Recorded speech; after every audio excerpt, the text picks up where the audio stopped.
Adana'da Taylar son koşu için hazır. Beyaz bayrak kalktı. Start verildi ve koşu başladı. Dağınık bir çıkış oldu. 13 numaralı Wagner çıkışta 5-6 boy geride kaldı. 17 numaralı Mert Soylu da 2,5 boy kadar. 9 numaralı Man at Work'te 1,5 boy kadar koşuya geç başladı. Dıştan yaptığı ataklarla 2 numaralı Kijgit koşunun liderliğini alıp 1600 metre start yerini 2 boy farklı önde geçiyor.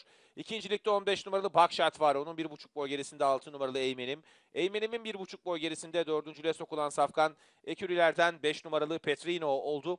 Petrino'nun 1 boy kadar gerisinde 10 numaralı Dr. Sokrates, onun dışında 11 numaralı Longchamp, bariyer dibine yakın olan 6 numaralı Prens Murat.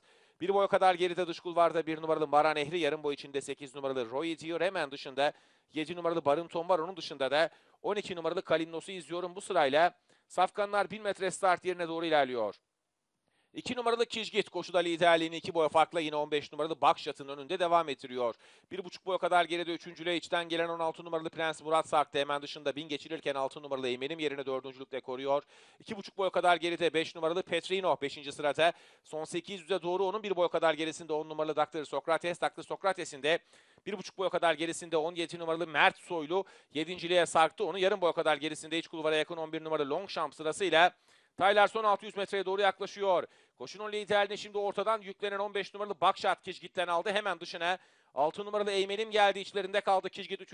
3 boy kadar geride. 16 numaralı Prens Murat, daha sonra 17 numaralı Mert Soylu. Mert Soylu'nun da yarım boy kadar dışında 3 numaralı Deli Çile sırasıyla Taylar son 400 metreyi geçmek üzere. 15 numaralı Bakşat koştaki liderliğini koruma çabası veriyordu, ancak dışından giren Eymenim onunla başa baş olduğu 2 boy kadar geride 3 numaralı Deli Çile atağa kalkıyor.